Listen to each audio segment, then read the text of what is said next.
Good morning, everybody. This is Martha Creek. I'm delighted to share with you today and to serve with you there. You can contact me, marthacreek.com. It has my email and my phone number and also hundreds of videos, YouTube channel, etc. So if this teaching is resonant with you, I encourage you to stay close to the teaching any way you can. And if there's a way that I can serve you, it is my privilege to do so, as my mission is to serve those who serve. So today I'm looking at with you this notion of a new earth. A new earth. And what does it mean? A new earth. And for me, it means a new way of being, a new way of thinking, a new way of thinking about things, a new way of feeling about things. So it's not just a catchy phrase or a book title or something, but it's actually a transformation of mind, a transformation of heart. So the heart following the mind. If thought is leading, then the mind following the heart as the heart is leading, and the wisdom to know that we're going to do better if both wings are intact, so that our feeling does not minus reason or minus logic or rationale, and that our thinking is informed by heart and what we value, what's important to us. And I'm inspired by this work for so many years. I still listen to this book over and over each year. And the quote that I pulled was this one, which is, to recognize one's own insanity is, of course, the arising of sanity. So in my observing that my thinking is off is an arising of sanity. My ability to be aware, my ability to observe. And one of my superpowers, when I'm able to do it, when I'm able to use it, is to observe, not absorb. Observe what has happened, what is happening. Observe what went on back there without absorbing it, without projecting feelings, without letting feelings take over. Not to shut down feelings, not to suppress, depress, disown feelings, but to observe this and not absorb this. This is the beginning of healing. This is the beginning of transformation. This is a beginning of transcendence. So I know that as I spiritually practice, then I spiritually transform. And I know for years, I wanted the transformation without having to do anything. I wanted overnight enlightenment. I wanted spiritual transformation without putting in the work. I didn't want to have to practice. I didn't want to have to practice observing. I didn't want to have to practice surrender. I just want transformation, please. And so, oh, by the way, let's just skip transformation and go right for transcendence.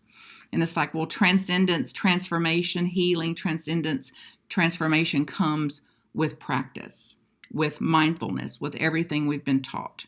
And as far as I know, from all the reported evidence, even from the enlightened beings and sages and seers of the world, including Jesus, Buddha, whoever yours is, Krishna, Mother Mary, Kuan Yin, whoever, they're living examples and they're modeling examples of a new way to be in the world. A new world order didn't happen without application, without practice. So I know you've been getting some practice already in your seeking, decades probably. Most of us have been at this a long time. So think about then how we're going to do this more specifically. And only you know what is going to work for you. So I could put across spiritual practices all day long, and likely you have during your series with this. And it's only, like my mother would say, there's a garden hoe propped up in the corner out there, and the weeds won't come out until that hoe is used on the weeds. So I can have all the tools in the world, but if I actually don't pick up the tools and go for it, I'm still in the weeds, so to speak. So think about this and the inertia of what we're up against, the inertia of the past, the inertia of patterning, the inertia of this reptilian, regressive, traumatized part of our brain that does not have rationale, cognition. It doesn't know time and space. It can't discern like, oh, that was 30 years ago, or I'm not in a threat situation anymore. So then this, whatever you call that, the fear mind, the regress mind, the reptilian mind, the ego, whatever you call that part, that uses correlations, associations, words, and labels as a means of disguising what is, as a means of disguising reality, as a means of disguising God, nature, our innate inherent power that we will not be awakened to, aware of, and certainly not aligned with as long as we're still referencing the old. How awful it was, what they did to me, who's to blame, what their faults are. I cannot reference that and be present to miracles. I cannot reference that and be present to the life I have now, to the life that is, and true and coherent and committed and devoted to my spiritual practices with the goal of spiritual transformation.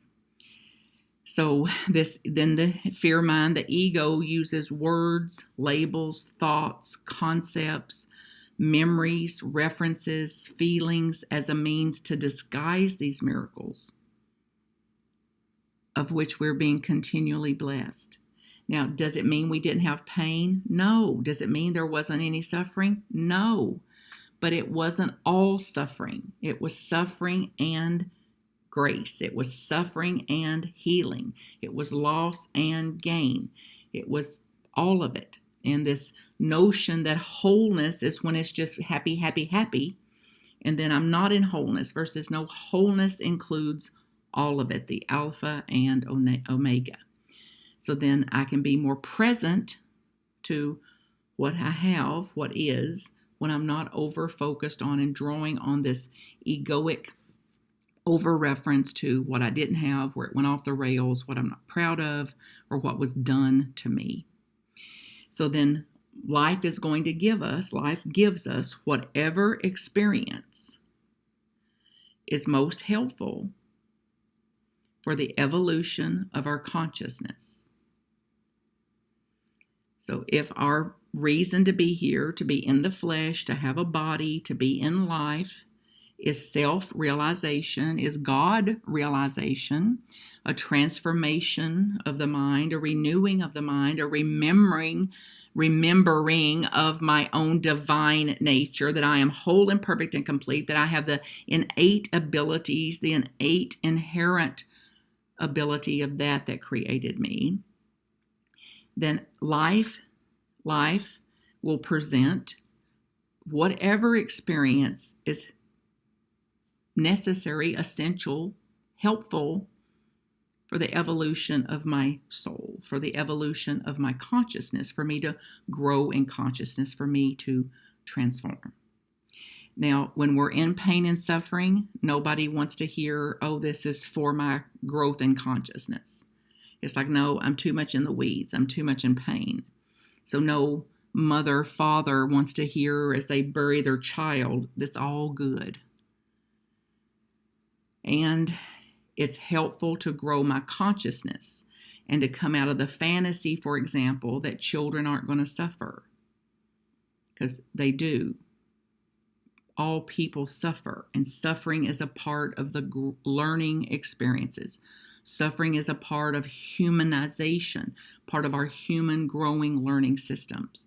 So naturally, I'm not going to like suffering or love suffering. Well, that's another talk.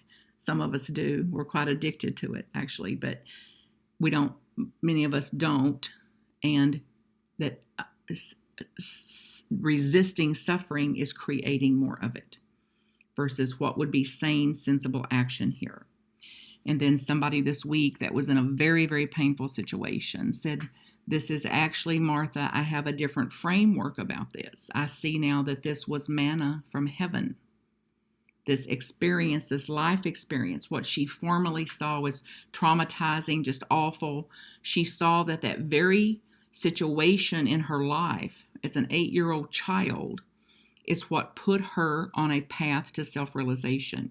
It put her on a path to knowing God. It was put her on a path to seek inside of herself instead of outside of herself, even from parents. So she had a reframing of it. She also referenced, and we did together in the session that I did with her, that like the work of Viktor Frankl, for example, the meaning of life, logos therapy that says whatever happened in life, my experience, this is basic unity, whatever happened in life, the framework I put around that, the meaning I put upon it is how I'm going to experience it.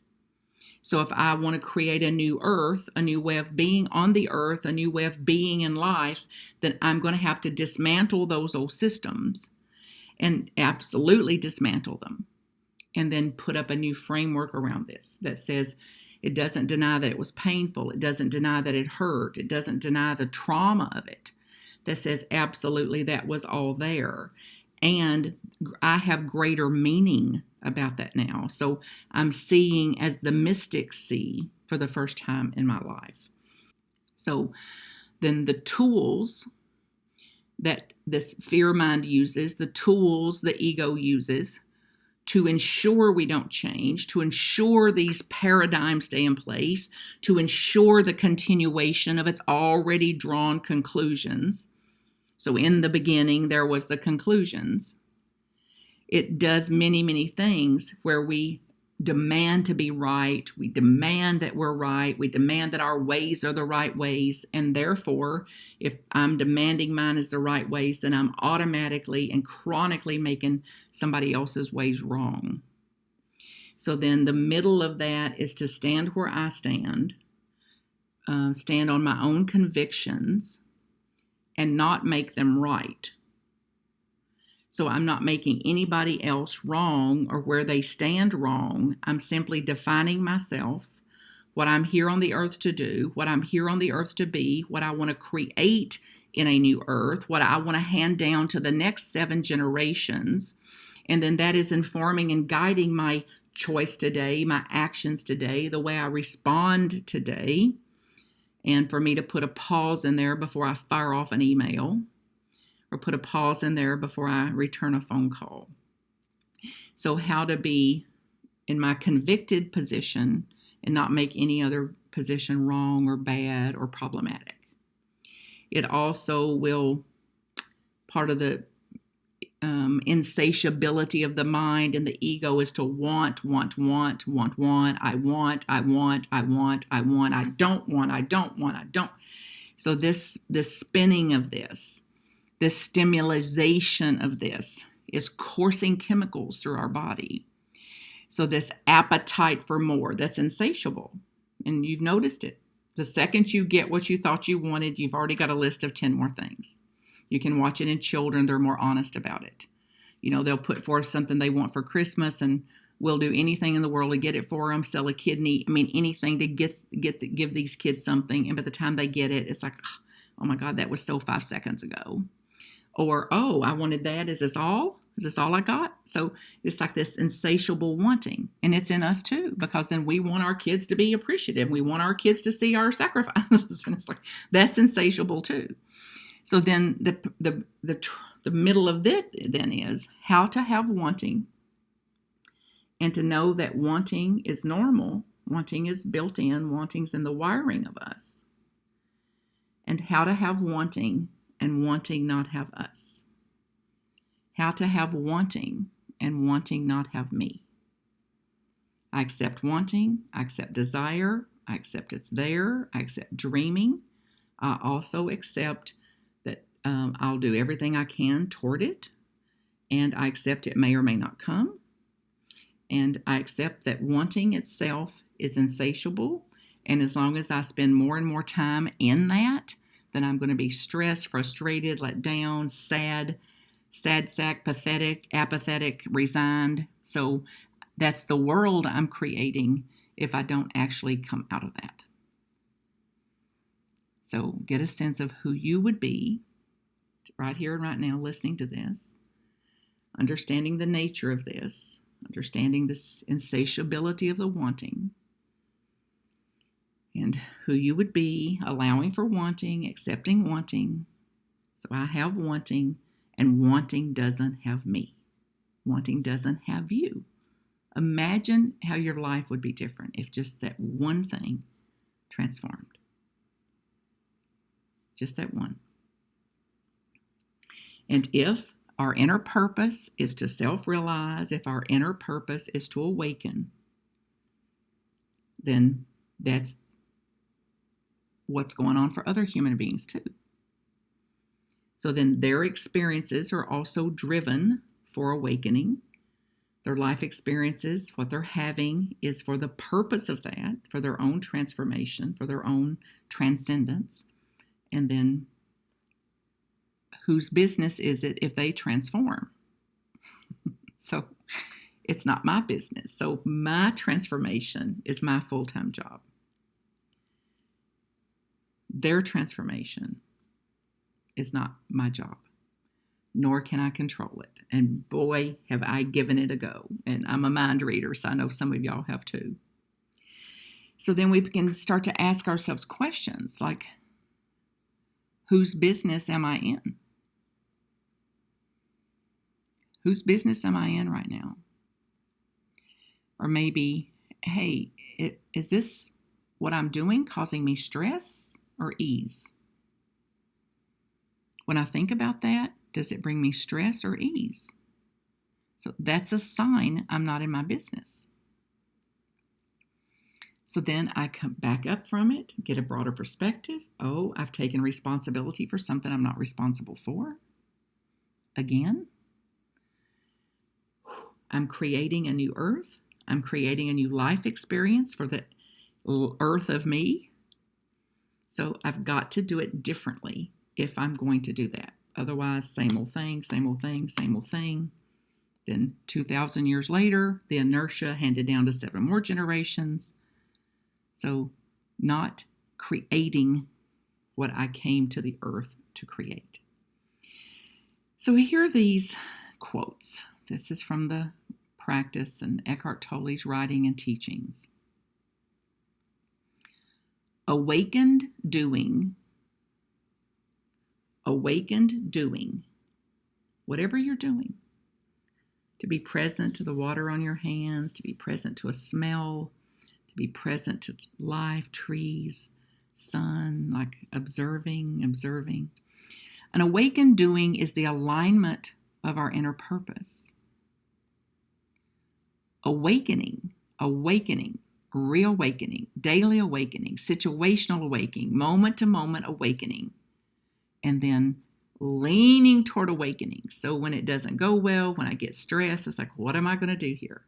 I'm going to create a new earth here.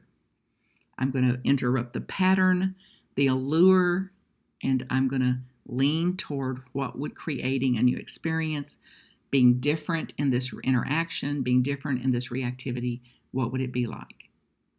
This means then, whatever the situation, whatever the question, the answer is acceptance.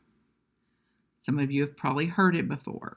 So what am I going to do in this situation? Well, everything I can. If there's a bowling ball on my foot, I'm going to remove the bowling ball. And then acceptance that the bowling ball was on my foot.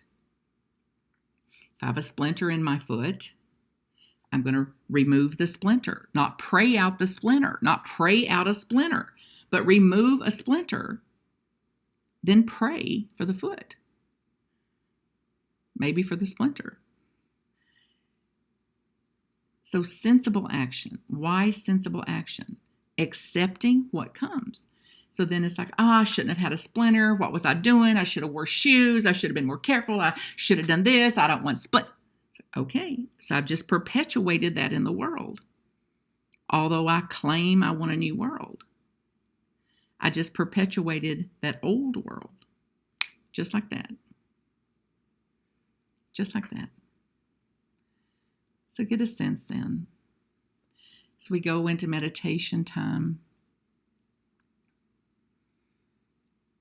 what a new world would look like. What a new world would be like. And what you would be like as the new earth. You are the new way. You have transformed. You have transcended. You. Get a sense of it in your body.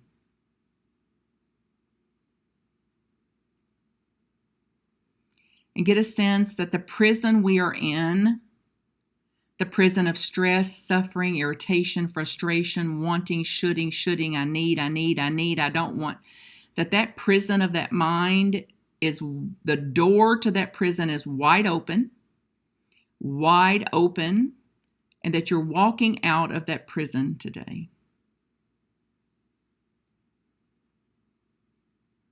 And get a sense of it. Get a sense of stepping out of that. You get a sense of what you're stepping out for. A new awareness, like peace is never withheld from me. Peace is never, ever withheld from me. So I'm choosing that today. I'm choosing to respond, not react. I'm choosing to put a pause in before I respond.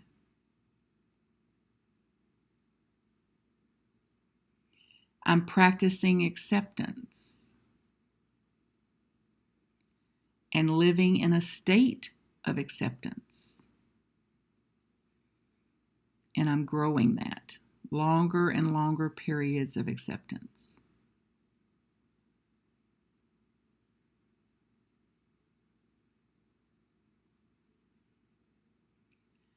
And awake to what is, aligned with what is, and aware that I don't have to like it.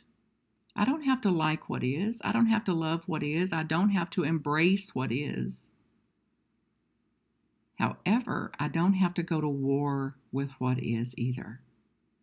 What would that be like? To quit trying to love what you don't, to quit trying to like what you don't, and to quit being at war with any of it. What would that be like?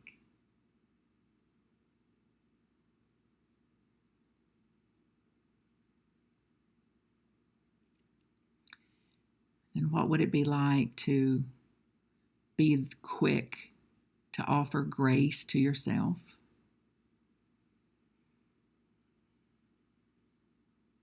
Understanding the consequences of the harshness, of the judgment, of the self-hate, of the recrimination, the prison of that I'm out of that prison now.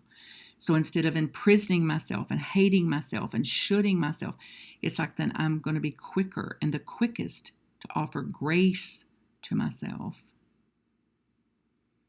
And with practice, I'm quicker to offer grace to others. Grace for others. And get a sense of in your body of being lighter, unloaded,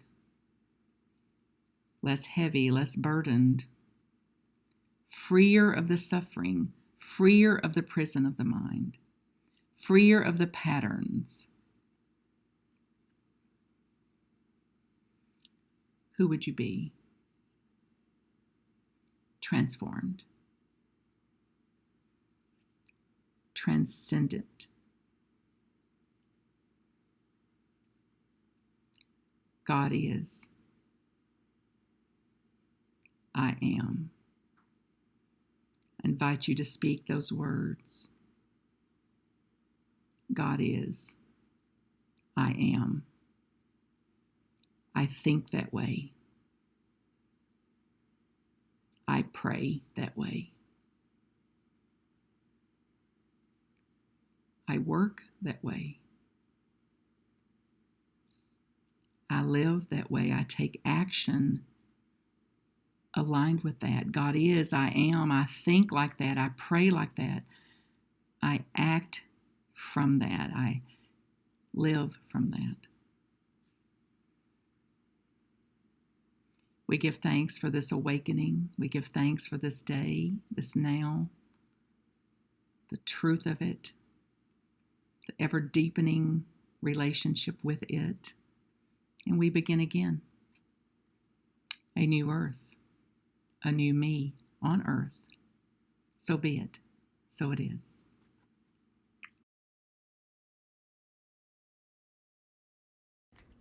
marthacreek.com if I can support you. Blessings.